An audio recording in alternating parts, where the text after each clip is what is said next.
আসসালামু আলাইকুম। সকলকে অনেক অনেক শুভেচ্ছা জানাচ্ছি।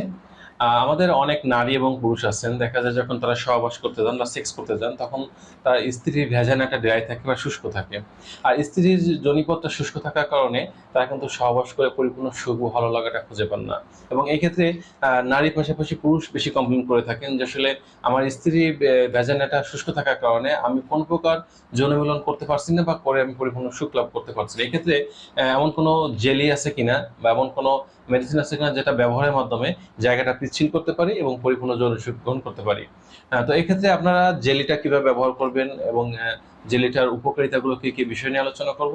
তো এক্ষেত্রে আপনাদের বলবো যে যখন আপনারা সহবাস করতে যাচ্ছেন, অনেকে এই হাজবেন্ড হিসেবে যারা আছেন দেখা যায় আপনারা ফোর প্লেটা ভালোভাবে করেন না, যখন স্ত্রী উত্তেজিত হওয়ার আগেই আপনারা যখন পেনিসটা ভিতরে প্রবেশ করতে চান তখন কিন্তু জায়গাটা বেশি শুষ্ক থাকে। এখন আমাদের বলবো সহবাস করার সময় একটু সময় নিয়ে সহবাস করবেন এবং কখনোই সহবাস করার সময় বেশি জোরাজোরি করা উচিত না। অর্থাৎ স্ত্রী যখন জায়গাটা পিচ্ছিল হচ্ছে না তখন আপনার কাজটা হচ্ছে অন্তত 10 থেকে 15টা মিনিট সময় নিয়ে জায়গাটা বা আপনার স্ত্রীর সমস্ত শরীরে বেশি পরিমাণে আদর, চুম্বন, মর্দন, চাকিং এই কাজগুলো করার, অর্থাৎ ফোর পেলে বলে থাকি আমরা যেটাকে, এই কাজগুলো বেশি পরিমাণে করতে হবে। যখন আপনি ফোর পেলেতে 10-12 মিনিট সময় দিবেন তখন দেখা যাবে আপনার স্ত্রীর ভেতর থেকে এক প্রকার উত্তেজনা অনুভূতি আসতে শুরু করছে এবং এই উত্তেজনা এবং অনুভূতি থেকেই পরবর্তীতে আপনি অনুভব করবেন যে আপনার স্ত্রীর ভ্যাজাইনাটা দুইটা দেওয়াল কামরসে ভিজে রসালো হচ্ছে বা সিক্ত হচ্ছে। এবং যখনই রসালো বা সিক্ত হবে তখনই কিন্তু আপনার পেনিসটা প্রবেশ করতে পারবেন। আর এই জন্য প্রয়োজন 10 থেকে 15 মিনিট সময়ের একটা ফোর পেলে। আর যখনই ফোর পেলেটা করলেন আপনি সময় নিলেন, কিন্তু তারপরেও যদি এমনটা হয় যে আপনার স্ত্রীর ভ্যাজাইনাটা কোনো দেখা যাচ্ছে বিভিন্ন হরমোনাল কারণে বা অন্য কোনো শারীরিক প্রবলেমের কারণে পিচ্ছিল হচ্ছে না বা ভিতর থেকে যে লুব্রিকেন্টটা আসার কথা যেটাকে আমরা কামড় বলে থাকি এটা আসতেছে না, তখন এমন একটা পরিস্থিতিতে এই সমস্যার সমাধানের জন্য অবশ্যই আপনি বাজারের বিভিন্ন প্রকারের যে প্রাইভেট লুব্রিকেন্ট গুলো পাওয়া যায় এগুলো কিন্তু আপনি ইউজ করতে পারেন। আর এটা ব্যবহারের কিছু নিয়ম আছে। ব্যবহার নিয়মটা হচ্ছে যখন আপনি সহবাসটা শুরু করবেন তখন আপনার লিঙ্গের যে অগ্রভাগ আছে বা টপ আপ পেনিস আছে, যেটাকে আমরা পেনিসের টুপি বলে থাকি, এই জায়গাটায় আপনি পরিমাণ মতো জেলি নিয়ে আলতোভাবে হাতের আঙ্গুল দিয়ে ঘুরিয়ে ঘুরিয়ে 2-4 মিনিট সময় নিয়ে ম্যাসাজ করুন। তাহলে দেখা যাবে যে আপনারও কিন্তু ভিতর থেকে একটা শিহরণ আসবে এবং পেনিসটা খুব দ্রুত সুদৃঢ় হবে বা ইরেক্টেড হয়ে শক্ত হয়ে দাঁড়িয়ে যাবে। এবং এরপর যখন দাঁড়িয়ে যাচ্ছে আপনি লুব্রিকেন্টটা আপনার পেনিসে ব্যবহার করলেন, এরপরে কিন্তু আপনার আরেকটু কাজ আছে, অর্থাৎ পেনিসে লুব্রিকেন্টটা ব্যবহার করেই কিন্তু স্ত্রীর ভ্যাজাইনাতে টোটাল পেনিসটা প্রবেশ করাবেন না। এক্ষেত্রে যেটা করবেন, আর একটু লুব্রিকেন্ট বা জেলি নিয়ে আপনি আপনার স্ত্রীর যে ক্লাইটোরিস আছে বা যোনিপথের যে যোনি মুখ বলে থাকি আমরা, এইখানে কিন্তু একটু জেলি দিয়ে আপনি আপনার লিঙ্গর যে মুন্ডু আছে এটা দিয়ে কিন্তু আলতোভাবে ঘর্ষণ দিতে পারেন। আলতোভাবে ঘর্ষণ দিবেন, অর্থাৎ টোটাল পেনিসটা ভিতরে প্রবেশ করাবেন না। টোটাল পেনিসটা ভিতরে প্রবেশ না করে যোনিমুখ থেকে একেবারে ক্লাইটোরিস পর্যন্ত আপনি সুন্দরভাবে ঘর্ষণ দিতে থাকুন। ঘর্ষণ দিতে দিতে যখন দেখবেন যে আপনার স্ত্রীর ভিতর থেকে একটা উত্তেজনা আসতে শুরু করছে, ভালো লাগতে শুরু করছে, এরপরে আস্তে আস্তে পেনিসটা প্রবেশ করাবেন। টোটালি একটা বিষয় মনে রাখতে হবে যে যৌন মিলন বা সেক্স এটা কিন্তু তাড়াহুড়ার কোনো বিষয় না। এখানে সময় নিয়ে একটা ছন্দময় সান্দিক গতিতে ধীরে ধীরে স্লোলি আপনার সহবাসটা করতে হবে। তাহলে স্বামী স্ত্রী উভয় কিন্তু ভালো লাগাটা খুঁজে পাবেন। তো এইভাবে কিন্তু চাইলে আপনারা জেলিটা ব্যবহার করতে পারেন। এখন অনেকের কিছু প্রশ্ন থাকবে, অনেকে নারী পুরুষ বলে থাকেন যে আসলে এই জেলিটা তো আমার হাজবেন্ড পেনিসে ব্যবহার করতেছে, এটা যখন আমার ভ্যাজাইনার মধ্যে প্রবেশ করতেছে আমার কোনো ক্ষতি হবে কিনা, অনেক নারী প্রশ্নটা করে থাকেন। বিষয়টা হচ্ছে একদমই ক্ষতি হওয়ার সম্ভাবনা নেই, কারণ এই জেলিগুলো এমন ভাবে তৈরি করা যেটা আপনার হাজবেন্ডের পেনিস এবং আপনার ভ্যাজাইনা দুই জায়গায় এটা যখন লাগবে কোন প্রকার ক্ষতি হওয়ার সম্ভাবনা নেই। আবার অনেক মেয়েরা প্রশ্ন করে থাকেন যে এটা যখন হাজবেন্ড ব্যবহার করতেছে কিছু অংশ যদি আমার শরীরের ভিতর থেকে যায় বা ভিতরে প্রবেশ করে যায় তাহলে কোনো ক্ষতি হবে কিনা।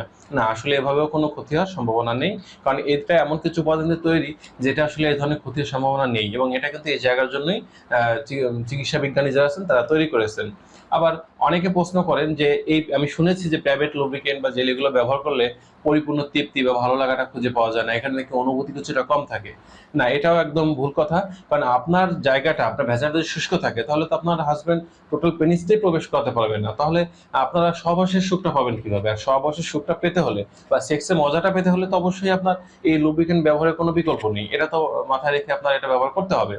আরেকটা বিষয় হচ্ছে যে অনেকে দেখা যায় কন্ডোমের ব্যবহার করতে চান এবং কন্ডোম ব্যবহার করার আগে দেখা যাচ্ছে জেলিটা আপনার সমস্ত পেনিসে মাখান, মেখে তারপরে আপনার কন্ডোমটা পরেন। এতে যেটা হওয়ার সম্ভাবনা থাকে সেটা হচ্ছে আপনার কন্ডোমটা ফেটে যেতে পারে। আপনার জায়গাটা দেখা যাচ্ছে যে অতিরিক্ত পিচ্ছিল হওয়ার কারণে সেই ক্ষেত্রে অনুভূতি কমে যেতে পারে এবং আপনার বীর্যপাত অনেকের দেখা যায় তাড়াতাড়ি হয়ে যেতে পারে, অনেকের আবার অনেক দেরি করে হতে পারে। অর্থাৎ সঠিক তৃপ্তির কিছুটা ঘাটতি দেখা যেতে পারে। এজন্য সবসময় একটা বিষয় মাথায় রাখতে হবে, পরিমাণ মতো জেলি এটা ব্যবহার করতে হবে। বেশি পরিমাণ জেলি ব্যবহার করার কোনো প্রয়োজন নেই। তাহলে পরিমিত পর্যায়ে ব্যবহার করলে দেখা যাবে আপনি সুন্দর একটা ফলাফল, ভালো লাগাটা কিন্তু খুঁজে পাচ্ছেন। আরেকটা বিষয় আমাদের মাঝে যেটা থাকে সেটা হচ্ছে, অনেক সময় আমরা দেখতে পাই অনেকে বলে থাকেন যে আসলে এমন কোনো খাবারের মেডিসিন বা জেলি আছে কিনা যেটা খাওয়ার মাধ্যমে আমাদের ভেতর থেকে উত্তেজনা আসবে এবং আমরা এই ধরনের জেলি ব্যবহার ছাড়াই সেক্সটা করতে পারবো। এক্ষেত্রে আসলে নারীর যদি সমস্যা হয় বা পুরুষের সমস্যা হয়, সেজন্য আমরা বলে থাকি কোনো ফার্মেসিতে না গিয়ে আপনি একজন রেজিস্টার্ড চিকিৎসকের শরণাপন্ন হন। একজন রেজিস্টার্ড চিকিৎসকের কাছে গিয়ে আপনার সমস্যাটা বলুন। আপনি বড় ধরনের কোনো জটিল রোগেও আক্রান্ত থাকতে পারেন, যেমন আপনার হার্টের প্রবলেম থাকতে পারে, আপনার কিডনি ডিজিজের সমস্যা থাকতে পারে, আপনার লিভার ফাংশন দুর্বল থাকতে পারে, আপনার মস্তিষ্কের সমস্যা থাকতে পারে, আপনার ডায়াবেটিসের সমস্যা থাকতে পারে। অর্থাৎ আপনি যখন সমস্যাগুলো চিকিৎসককে বলবেন তখন চিকিৎসক বুঝবে যে আসলে আপনাকে কোন মেডিসিনটা দেওয়া প্রয়োজন বা কোনটা আপনার জন্য ভালো কাজ করবে। এবং চিকিৎসক আপনাকে যে মেডিসিনটা নির্ধারণ করে দেবেন সেই মেডিসিনটা যদি আপনি সেবন করেন, তাতে দেখা যাবে যে আপনার বড় ধরনের যে ঝুঁকি, স্ট্রোকের ঝুঁকি, হার্ট অ্যাটাকের ঝুঁকি, এগুলো অনেকটা কম থাকবে। এবং নিরাপদভাবে মেডিসিনগুলো সেবন করে আপনি কিন্তু সেক্স করতে পারবেন এবং আপনার মেয়েদের যে ভ্যাজাইনাস ড্রাইনেসটা আছে এটা দূর করতে পারবেন।